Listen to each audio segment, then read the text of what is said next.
Silvia, it's your turn. So we have as a second speaker, Silvia Dorado. And when I invited her, she told me, yeah, but I don't publish a lot on big corporations. And I said, yeah, but usually big corporations is considered as an hybrid form of business. And so that's why we have Silvia here.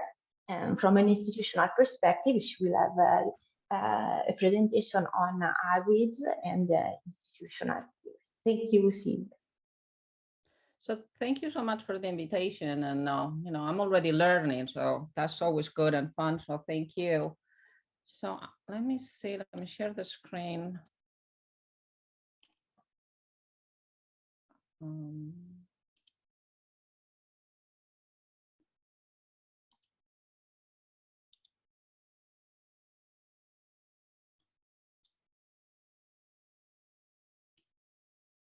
So can you see my a PowerPoint slide?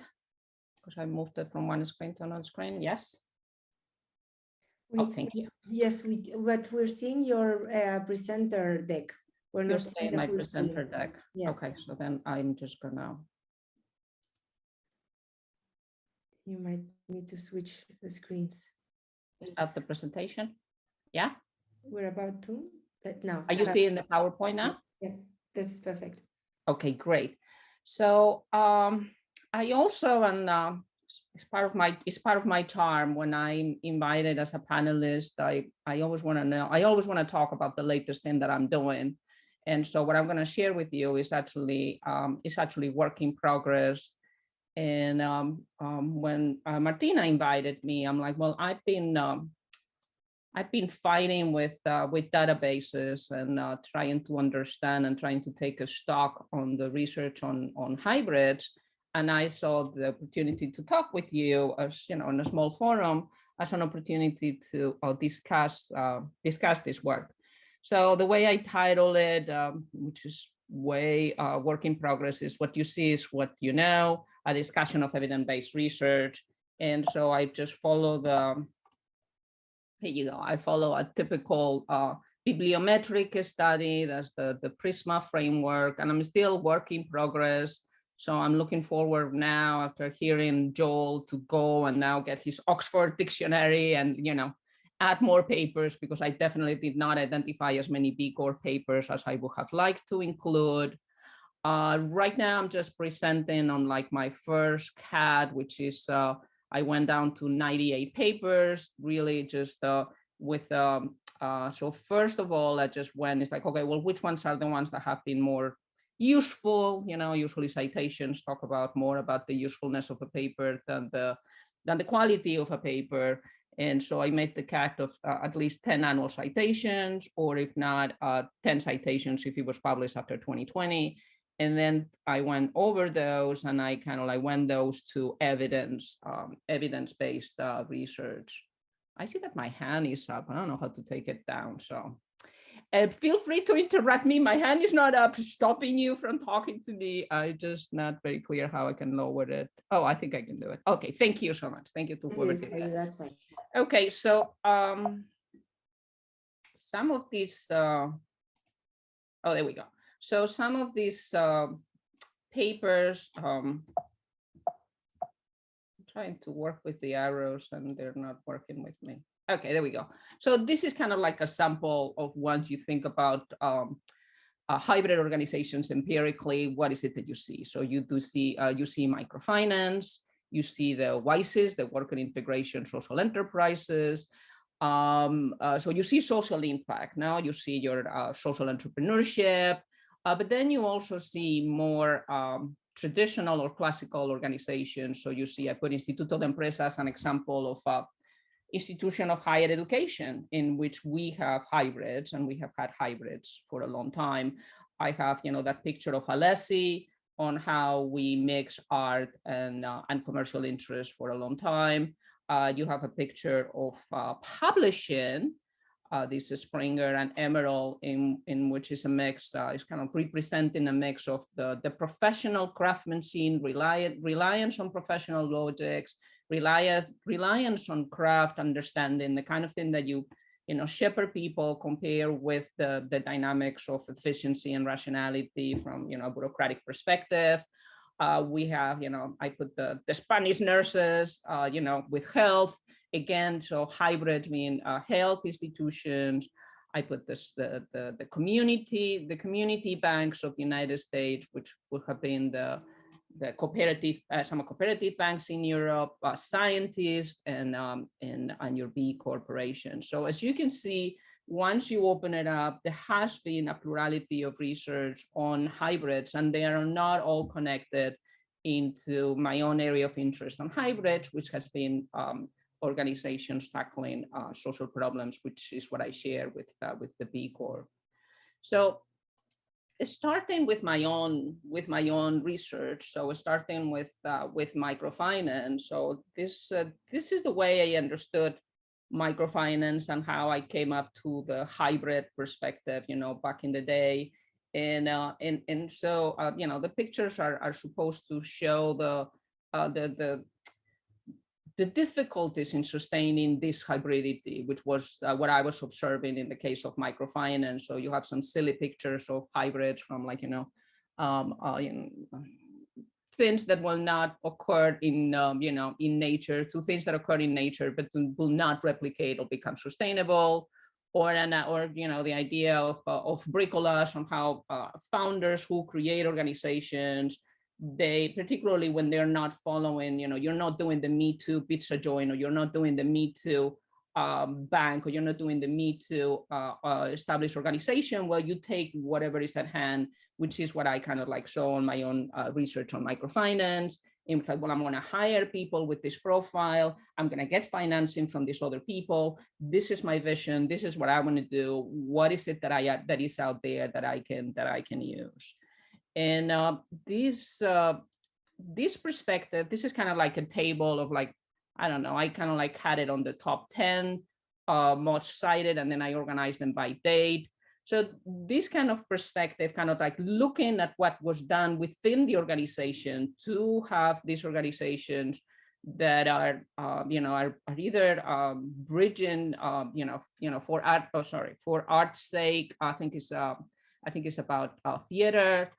Sort of bringing, theater has been around forever, but there's always the tensions, or, how we go about measuring, or my paper on microfinance. So a number of papers that have explored what is it that these founders do to have these organizations. And as you can see, they're not all of them, they're not directed to having impact, social impact. And they actually bring, I think, some interesting perspectives that we should consider, because sometimes when we talk about impact, for example, in the case of microfinance, we are talking about financial inclusion and extending and offering it to a larger number of people, as opposed to the kinds of principles that you will have in art or in health or in legal services, which are much more, in health, it will be do not harm. So I'm not going to give a loan to someone if I'm going to hurt that person, which is very different from financial inclusivity. So actually considering hybridity beyond the arena of social impact brings about issues such as, I don't know, an ethics of care, or perspectives which are not so much into the trade-offs, kind of if I do more commercial, then I'm going to do less social. If I do more social, I'm going to do less commercial. So they're not along the same dimension. So I think that research is quite relevant. One of the reasons that I kind of wanted to do this, or that I wanted to check all these papers, was, how is it that my own research in microfinance has blinded me to research in general? And if you look at the research, like I have done, there's 98 papers.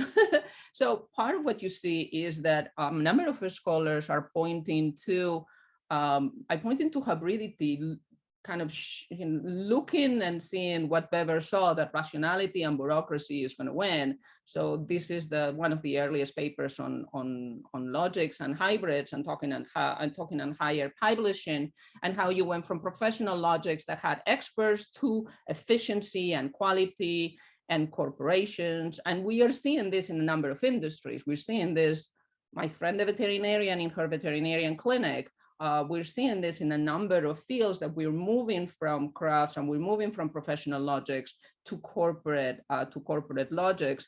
And it's interesting, once you so microfinance occurs in the middle of this, and microfinance was going against this this trend, but in later years has incorporated, and I'm happy to talk about that later. So this is kind of like the papers behind that.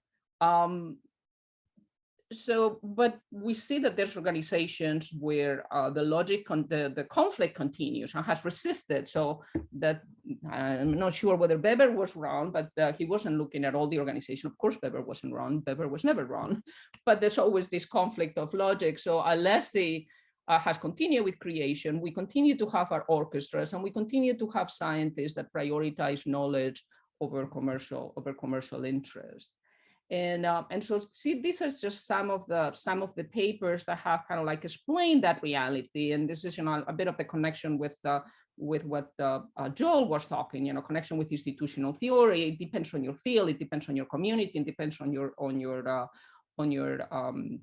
stakeholders, so that even though at a global level we can be seeing these trends, and there are extremely powerful forces that are pushing towards the corporation as the dominant figure, as efficiencies and rationality as the dominant logics, that there is this resistance, and there's papers at a plurality of levels of analysis that are saying, well, the logics are complex and people build in these logics, and you finish having spaces where you don't have this dominance of rationality, where you may continue to have microfinance, where you may continue to have the logic of care or health, prioritizing caring logics as opposed of rationality logics. Keeps doing that. So this is evolution drivers grounded in complexity. So this is actually quite a, there's quite a few papers that are looking at this. So, what do I get out of all this? So, what you see is what you know. So I continue to think that, my own perspective on microfinance as hybrids being unembedded, but they're also fragile. And that there's continue to, that the people working on these organizations have to continue to work very hard to maintain that hybridity, to maintain those either social and commercial, or arts and rationality, or health and rationality, of all these multiple logics. So the bureaucratic logics are pervasive, and they're very, very strong. So, but we do have complexity, and we have spaces. So, what is the question coming from here? And my questions are more pragmatic. Now, for some reason, I didn't think about this as bringing up research questions. So, for me, it was how do we minimize? I mean, rationality has great advantages, and by all means, meritocratic hiring has improved the world in general. So there are, but we all know that there are disadvantages. And some of these papers are talking about this, and some of the issues that they come up with is, well, governance matters. So I think one of you, I think it was Federica, now exploring whether it's for profit or not for profit. So that's a governance structure. And that's kind of like, well, that's going to matter in terms of like holding this, the disadvantages for rationality at bay, or that social movements matter. And that we can have changes in regulations, and changes in that create the specific environment, that bring about the specific complexity that may allow to actually sort of hybrids being in the midst of this river of the bureaucratic logics being pervasive, actually being huge rocks, huge boulders that hold and stay over time, as opposed of going away. So from this perspective, how do I see, B Corps? And the image that I chose for this was the French liqueur, this pear liqueur, in which you actually put the bottle and the pear grows inside. And sort of like the idea of, I understand that the spirit of B Corp being that kind of like, how can I create a specific regulations or a specific guidance. So I have this bottle that is going to allow for that specific boulder. I also put the picture here of the worker integration social enterprises. It's an area that I've done research in the United States. And they're very defined by regulations, and they're very defined, there's coercive forces, or there is institutional forces that define and keep them in check. And I put this image of the types of social entrepreneurs respecting the day-to-day internal work of people who on a daily basis are maintaining these organizations from that kind of like pressure of bureaucracy and efficiency, which could be commercial, but it's not necessarily commercial all the time, but it still kind of like undermines the ability of hybrids to survive. So I have like a second part in case I was running very quickly, but if I'm on time, I'll just leave it there. So Martina, you tell me, I cannot see a clock. I'm like, what is my screen and what is my clock? And I don't see a clock, so I don't know how I'm doing in time. Now we are 5 minutes are left. Depends on you if you want some quick question or want to finish. So why don't I just show the couple of images? It's fundamentally images what I have. So kind of like, what do I do with all this? And so, on the one hand, you have the role of corporations. I click on the wrong thing. Wait. There you go. Here. So, how are we doing? So what is this? And on reality. So I wanted to say how people matter and social movements matter. And if you look back in history, then you see how people has changed things and has stopped the logic of profit and the logic of bureaucracy to keep on going. And so that's one point of view. The other part is this is a topic that I am quite interested recently, which is this this investor activism and the perspective of how much shareholders have power.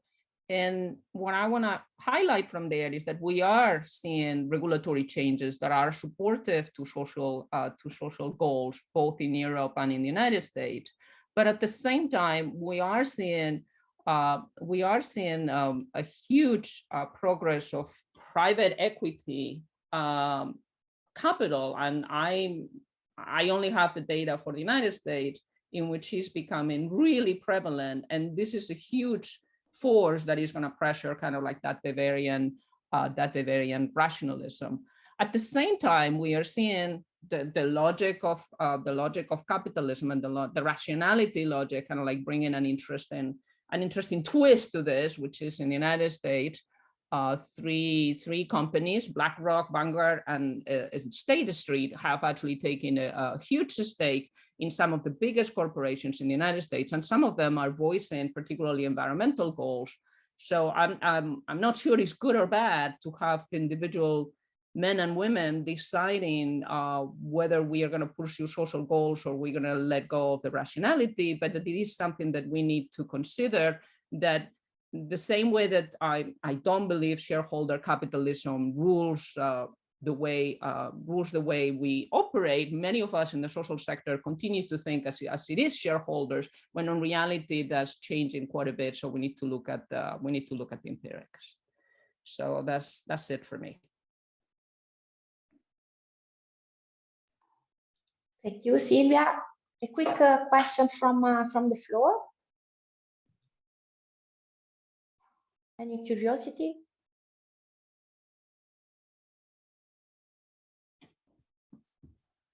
Up to you, Silvia. What has not been said yet in the about? Now, Federica, are you clapping or you want? I want to check whether you're now raising my. Okay. Yes, towards the last part of your presentation, it was very interesting. You were focusing on shareholder engagement, and I had the perception that over the years we always look at individual entities trying to push for impact, but I wonder whether it is feasible for us as researchers to truly understand this more systemic approach towards development, or whether we will always be stuck within our endogeneity problems and hence only be able to look at the linear and direct effect between one thing and the other. Because personally, I find it's really, really fascinating how all this debate is taking place now on how nonprofits, schools, citizen sector are all together trying to push for a more responsible behavior. So I was wondering whether you think there is space in research for more complexity. Well, my own take on that is bigger, longer studies. So like, going to history, and I'm editing a volume in the research and the sociology of organizations in which we're looking at social innovations from, a big picture, hundreds of years kind of thing, because I think that's what's going to allow us a bird eye perspective. And from that perspective, something that I found interesting, I wrote a paper on shelter workshops. I don't know whether you guys know what shelter workshops are. There's workshops for people with disabilities. And in the United States, shelter workshops has become a dirty word. Shelter workshops, because it's a place where the people with disabilities get abused, they don't pay minimum wage. But if you look at it with from the origin in the 19th century of shelter workshop, is a problem that we as a society have redefined over time. So initially, people with disabilities, what these workshops emerged, people with disabilities were, in the United States, there was the ugly laws in which we didn't even want to see them in the streets. If you would see someone with a disability hanging out in a corner in the street, you could put them in prison. That's how people in the 19th century, right after the Industrial Revolution, was looking at people with disabilities. And from there, shelter workshops. And then we tend to redefine our problems every time we get any close to a solution. So I think it's important to have that kind of historical perspective and an understanding, and like Joel is in the room, kind of, an understanding of problems that is more into the way we frame our problems. We are already thinking on a specific solution, and we need to become a little more self-aware of that. And I think the only way in which you really truly do that is by having a historical perspective. We need to do our research for longer periods of time to see, actually, to be able to perceive change, or to be